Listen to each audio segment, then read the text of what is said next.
Bom dia a todos. Mais uma vez estamos aqui para pregar a palavra de Deus.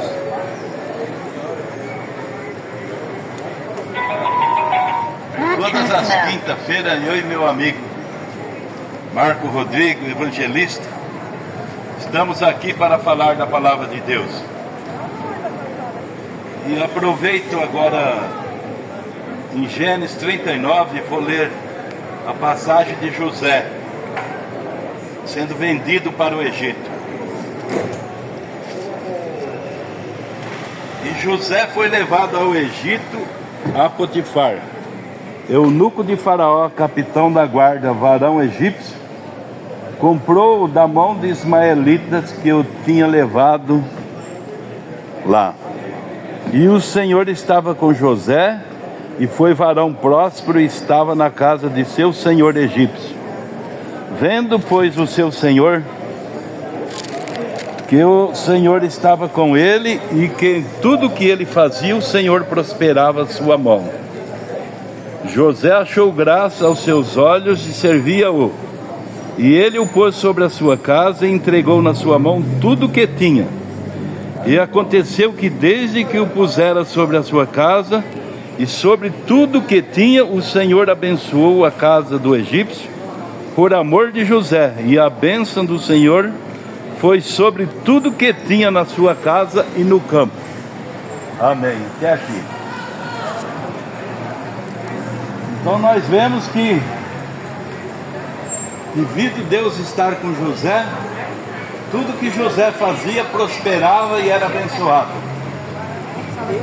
Então muitas vezes as pessoas são abençoadas por causa da vida de um cristão dentro da sua casa, no seu trabalho. Às vezes uma empresa é abençoada por causa daquele funcionário que trabalha naquela empresa. Deus abençoa aquele patrão porque ele está dando trabalho para um filho de Deus. Muitas vezes você também pode ser abençoado num hospital por causa de um filho de Deus que trabalha naquele hospital.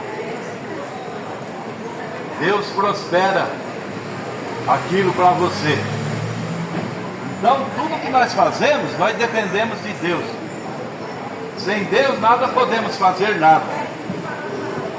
Jesus Cristo disse: sem mim nada podeis fazer. O povo do Egito, quando estava preso no Egito, que Deus foi tirar eles de lá, eles precisavam simplesmente de um homem de Deus para poder tirar eles de lá. E esse homem que Deus usou foi quem? Moisés. Só que mesmo o homem sendo de Deus, ele se depara diante de alguns problemas difíceis para resolver. Mas se aquele homem tem firmeza em Deus, nada é problema para aquele homem. Porque Deus, na hora certa, ele abre uma passagem. É o que aconteceu com Moisés diante do Mar Vermelho. Quando chegou ali, parecia que era fim da linha. Mas não era. Aquele povo todo foi abençoado por causa de Moisés. Deus abriu aquele mar, todos passaram ileso. Mas quando o inimigo foi querer passar, ele foi tragado pelas ondas do mar. Então nós vemos que aonde está um filho de Deus tem a proteção divina. Amém. Deus sempre está ali para ajudar, por causa daquele servo dele. Nós podemos comparar como Noé também, no tempo que ele fez a sua arca. Era um mandamento de Deus para fazer a arca. Mas quem foi abençoado? Aqueles que estavam por perto de Noé, que dava crédito a que Noé falava. Aqueles que não obedeceram a Noé, foi tudo afogado no dilúvio. Então todas as eras que Deus envia um homem com a palavra de Deus, aquele que recebe aquele homem de Deus, ele é abençoado. Deus prospera a sua vida. Deus faz ele vencer. Mas para isso ele tem que crer. Nós vemos Jesus Cristo quando estava na terra, uma mulher só tocou nele, ela foi curada, porque ela sabia que estava se aproximando de Deus. Agora aqueles que crucificaram a Jesus Cristo, eles tocaram nele também, colocaram coroa de espinho nele, mas não receberam nada de Deus, porque não chegaram com fé diante de Deus. Chegaram com ignorância, com descrença. Então, para agradar a Deus, a Bíblia diz que sem fé é impossível agradar a Deus. E quando você tem fé, você crê. Por isso você agrada a Deus quando você crê. Aquele centurião que chegou diante de Jesus também, falou para ele: eu não sou digno de ter você sobre o meu telhado. Diga apenas uma palavra, meu criado sarará. Ele se achava indigno. E isso daí Deus gostou dessa atitude dele e abençoou ele. Ele basta dizer uma palavra, o criado dele foi sarado exatamente naquela hora. Então nós vemos que sem Deus nós não fazemos nada, dependendo dele para tudo. Às vezes nós pregamos contra o pecado, o povo fala assim: esses crentes gostam de combater o pecado. Nós combatemos o pecado, não o pecador. Nós gostamos do pecador, não gostamos do pecado. Então tudo que nós fazemos é para que a pessoa seja abençoada. Agora Deus gosta de ver nós fazendo as coisas naquilo que nós cremos, mesmo que a gente acha que não dá conta de fazer aquela coisa. Deus gosta de ver nós lutando para conseguir fazer aquilo. Vou contar a história de um pai que tinha 2 filhos. Ele pegou seus 2 filhos e falou assim: ó, eu vou para a cidade, vocês vão cortar aquela árvore para mim. Aí ele tinha um filho que era maior, que já era um rapazão, e um menor. Aí os 2 falaram para o pai: sim senhor, nós vamos. Aí o pai foi para a cidade. Quando chegou na cidade, viu o filho maior dormindo, ao invés de ter ido fazer a tarefa que ele mandou. Já o menorzinho pegou o machado e foi lá e picotou tudo o tronco daquela árvore. Mas devido a ele ser pequeno, a força dele não dava para cortar aquela madeira.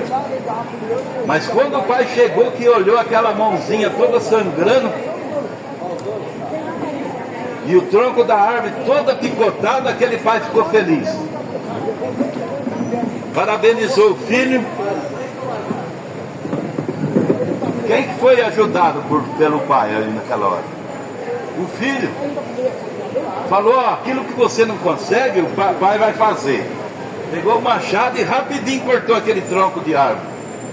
Mas o pai ficou feliz em ver aquele garoto tão pequeno, mas cumprindo a sua ordem.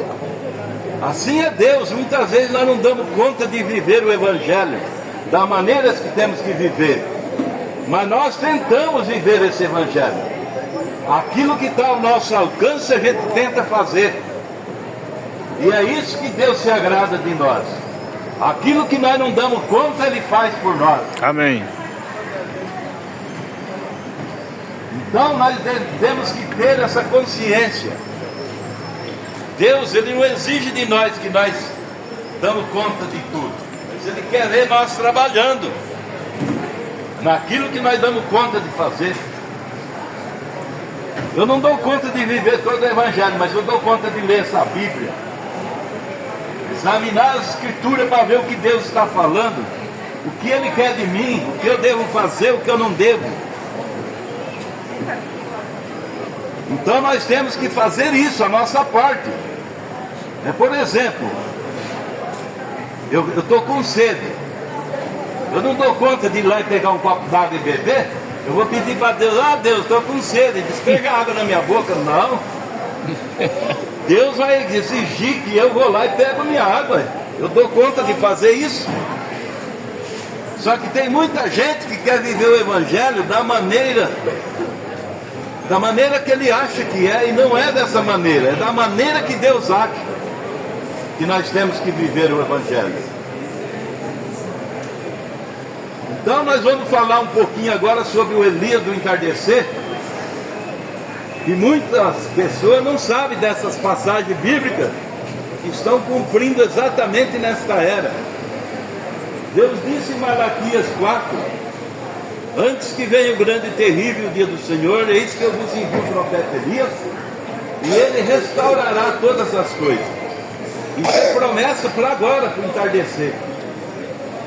O grande e terrível dia do Senhor, que é a vinda dele para buscar a sua igreja, a noiva. Então, São Mateus 17 também, a Bíblia fala, os discípulos fizeram uma pergunta para Jesus. Pode ser, irmão. Por que disse que é misto que Elias venha primeiro? Jesus falou: em verdade, Elias irá primeiro e restaurará todas as coisas. Esse Elias que restaurará todas as coisas é Elias de Malaquias 4, que converterá o coração dos filhos aos pais. Quem é nossos pais na fé? Os apóstolos.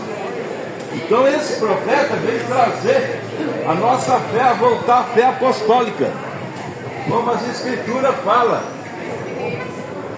que a tradição religiosa ela saiu fora das escrituras durante as eras. Ela foi andando fora das escrituras. Essa igreja aqui interpretou uma coisa, tirou aquilo. A outra igreja interpretou outra coisa e tirou. Só que agora no entardecer, Deus precisa converter a nossa fé à fé apostólica novamente. Crer como os apóstolos criam, não como crê as igrejas, que cada uma crê de um jeito. Nós temos que crer como diz as escrituras. As escrituras dizem que o batismo é em nome do Senhor Jesus Cristo. As igrejas dizem que é no título. As escrituras dizem que Deus é um só. As escrituras dizem que tem três. Deus não tem três cabeças, ele tem uma. Deus não precisa de ajudante, não. Ele sozinho faz todas as coisas. Se ele precisa abrir o mar, ele abre. Se ele precisa ressuscitar o morto, ele ressuscita. Então Jesus é o próprio Deus em forma humana. Jeová era Deus sobre nós. Ele veio e se fez homem na terra para redimir o homem. E quando ele veio para redimir o homem, ele morreu e ressuscitou. E falou: eu vou e volto e estarei em vós. Não falou: vou mandar o terceiro, não. Eu vou e volto e estarei em vós. Então nós vemos que ele é o mesmo. Ele só muda de maneira de se manifestar. Como que Deus está agora? Onde está Deus nessa era? Ele está em sua igreja. Mas quem é a sua igreja? Aquele que crê nele, como diz a escritura. Esse é aquele que é a igreja dele. Aquele que crê, como diz a denominação, não é. A denominação está dizendo diferente das escrituras. Vocês estão vendo aí a necessidade de nós voltarmos para a fé restaurada? Voltar para aquilo que Deus prometeu que ele faria. Ele restauraria todas as coisas. E esse Elias não veio abrir mais uma igreja, ele veio tirar nós das igrejas e pôr na palavra. É isso que o profeta ensina. Sai dela, filho meu. Ali em Apocalipse ele fala assim: sai dela, filho meu, para não ser participante de suas doutrinas, suas pragas. Porque doutrina errada te leva você para o lado errado. Você está errando algo. Por que aqueles sacerdotes crucificaram a Jesus Cristo? Por causa que ele estava errado já. A tradição religiosa já tinha levado eles para o erro. Eles liam lá em Isaías 53, Isaías 51, que uma virgem ia dar à luz um filho, que ele será Deus forte, conselheiro, príncipe da paz, pai da eternidade. 9:6, Isaías 9:6. Tem várias escrituras de Isaías que cumpriu diante dos olhos daquele sacerdote, e eles não estavam vendo nada. Eu digo para vocês estão vendo a escritura cumprir nessa era, o que está prometido para agora? Sempre foi dessa maneira. O povo vê o que Deus fez lá no passado, o que Ele vai fazer, mas na hora que Ele está fazendo exatamente aquilo, eles não vê. Jesus mesmo abriu as escrituras diante deles ali e leu uma passagem de Isaías e falou: hoje se cumpriu essas escrituras em vosso ouvido. Aquela escritura estava cumprindo exatamente naquela hora.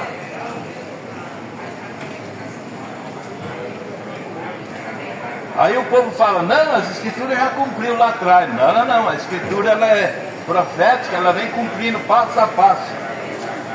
Malaquias mesmo cumpriu nessa era. Apocalipse 10:7 cumpriu nessa era. Mateus 17 cumpriu nessa era. Atos 2:38 voltou a cumprir nessa era, que o povo abandonou essas escrituras. Atos 19, Atos 10, Atos 8, tudo são escrituras. Os atos batismais feitos em nome do Senhor Jesus Cristo. Eu já citei 4 escrituras foram batizadas em nome de Jesus Cristo. Não existe nenhuma batizada nos títulos de Pai, Filho e Espírito Santo na Bíblia. Existe uma ordem, mas essa ordem foi dada para os discípulos, e eles cumpriram essas ordens em Atos 2, em Atos 8, Atos 10, Atos 19. Então, se você não quer errar o alvo, pega as escrituras e examine, que você vai ver que o seu sistema religioso pode ter te enganado e ter te distanciado de Deus ao invés de te trazer a Deus. Hoje essas religiões estão numa situação precária. Estão numa situação, não se prega mais a palavra de Deus, se prega política e partidário de política. Deus, Ele quer o seu coração. Agora você já viu Jesus pulando carnaval? As igrejas estão pulando até carnaval. Vocês já viram Jesus num bando de carnaval, pulando carnaval? Jamais ele está numa coisa dessa. Como que uma igreja dessa pode dizer que é a igreja de Deus? Que ela prega o evangelho? Uma igreja dessa está levando o povo para o inferno.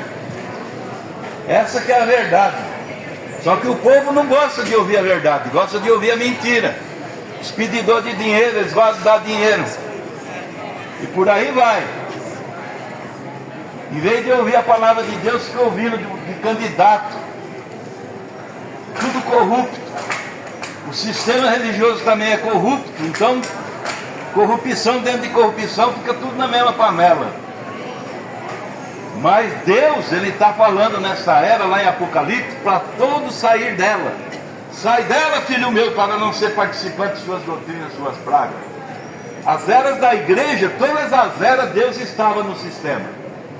Nessa era de vida de restaurar e trazer a coisa revelada e o povo não querer, Ele saiu do sistema. Por isso que a Bíblia fala para sair do sistema. E entrar em quem? Em Cristo, não numa outra igreja. Entrar na palavra. E a palavra é Cristo. Falou: minhas palavras são espírito e vida. Aquele que crê em mim, como diz as escrituras, tem vida eterna. Ele não diz que é crer como diz aquela igreja, aquela outra. No tempo do sacerdote, quantas igrejas tinha? Tinha várias. Mas Jesus estava em alguma delas? Não, ele estava fora. Não tinha cabeça, lugar de inclinar a cabeça. Pregava nas praias, nas ruas. Os discípulos, quando começou, também tinham que pregar nos túmulos. Fugir, eles eram perseguidos. Então o verdadeiro cristão sempre foi perseguido. Ele nunca foi bem aceito. O próprio Paulo, que escreveu o Novo Testamento, perseguia os cristãos. Por conhecer a igreja só, não conhecia a palavra. Quando ele não conhecia a revelação de Deus, ele perseguia os cristãos. É o que acontece nessa era, as igrejas estão perseguindo a Cristo. E aqueles que têm a revelação da verdade, que é a palavra de Deus. Então, essas coisas acontecem todas as eras. O povo só vai ver que ele perseguia Cristo lá na frente. A igreja que perseguiu os cristãos hoje diz que ela é a chefe. Então todas essas coisas são proféticas. Só vê essas coisas quem tem revelação. Quem não tem, Pedro mesmo, quando estava diante de Jesus, falou: que diz os homens, seu filho do homem? Um diz que o senhor é isso, outro diz que é aquilo, outro diz que aquilo outro. E tu, Pedro, que diz que eu sou? Ele falou: tu és o Cristo, filho do Deus vivo. Ele falou: bem-aventurado, Simão Pedro, porque quem te revelou isso não foi a carne nem sangue. Você não aprendeu isso ali na escola. Você aprendeu isso por revelação de Jesus Cristo. Essa é a maneira de Deus tratar com a igreja. Quem não tem revelação não vê nada dessas coisas acontecer. Foi com aquele sacerdote não viram e crucificaram a Jesus Cristo. E Paulo apedrejou Estevão quando não tinha revelação. Mas quando a revelação veio, de perseguidor ele passou a ser perseguido. E é assim com todos os cristãos na terra. Ele é perseguido quando ele está com a verdade. Se ele falar mentira, eles aplaudem. Se falar a verdade, ele é condenado. Nós vamos encerrar por aqui. Vamos entregar um folhetinho com o endereço da nossa igreja, o cartão, o endereço dos programas de rádio que nós temos. E se vocês quiserem conhecer, vocês vão conhecer a mensagem desse profeta que Deus enviou nesta época.